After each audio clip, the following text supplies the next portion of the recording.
Hi, this is Meg McCarthy for CherryPicks at the Athleta store in Park City on Main Street for the 2023 Sundance Film Festival with the insanely talented team from my favorite film, Polite Society. Hi, everybody.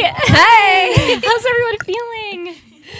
So good. Thank you for having us. Great. So good. This is such a joy. I feel so grateful to be able to speak to y'all. You've given me such a gift.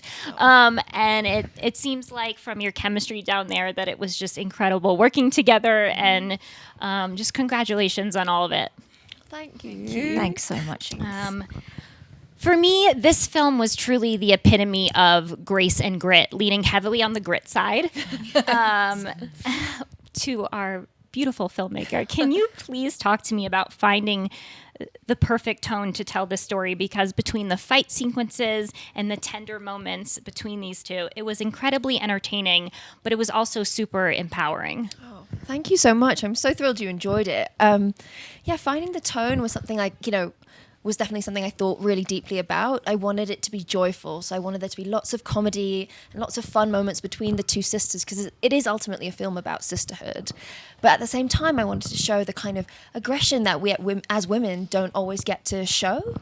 And so that was something that I knew I wanted, a toughness, a grit, the violence to be in there, because, we have that side of ourselves, and it's something that I feel often we have to pretend doesn't exist. So yeah, I wanted the joy and the tough to be sort of sitting side by side. Yeah. Oh, it was brilliant. It was brilliant. And too, I grew up with two older brothers. I didn't have a sister, but I think that this film will touch, sisters, biological sisters, blood sisters, but also just sisterhood in general. This idea of supporting each other, and especially when it comes to dreaming big and not letting that fall to the wayside.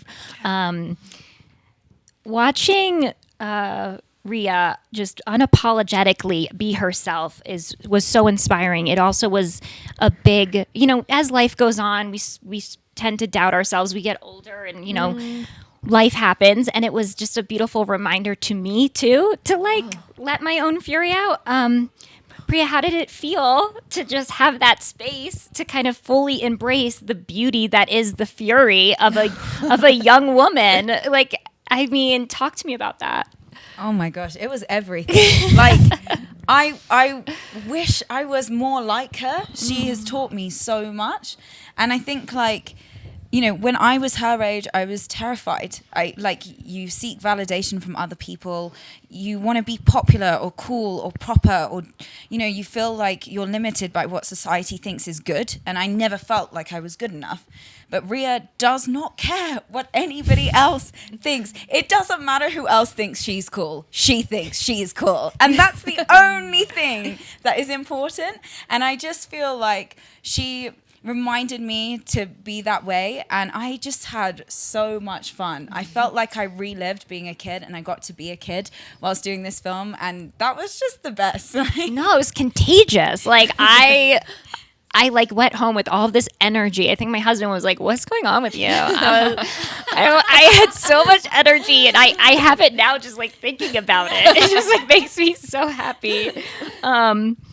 I feel like also the film is a cautionary tale. We see what happens when dreams aren't supported. Yes.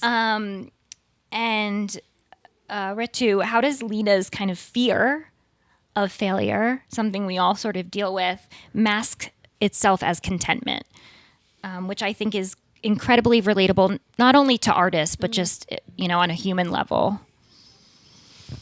Wow, that's a really cool question. Oh, thank you. So I don't know if she's ever content. I don't think that she's necessarily even aware. But I do think that she's in a void, and she doesn't have this sense of purpose or direction. So she's just when we first meet her anyway, she's just this lost soul. And I think, which I can definitely relate to. I've been in that place where I feel like there's no direction, and that having a shower feels like an accomplishment for that day, and it's it takes me so much to get out of bed. And I think the first thing that comes to fill that void is this sort of wealthy man, and the excitement of that, and that can happen, like who we surround ourselves with. We're like sort of vulnerable in that place. And so anything we can grab onto that's sort of shiny can end up filling that void.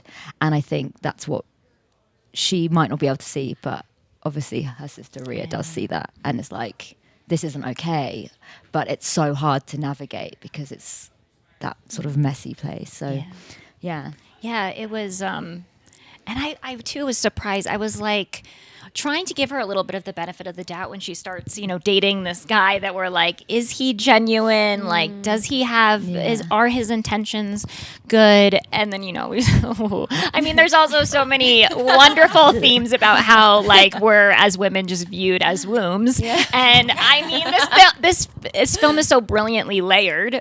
And again, it is in such a fun and exciting package. And I just can't wait for the world to see it. Truly, congratulations. Oh, thank and you. I love y'all. I'm just so proud of. I love this film.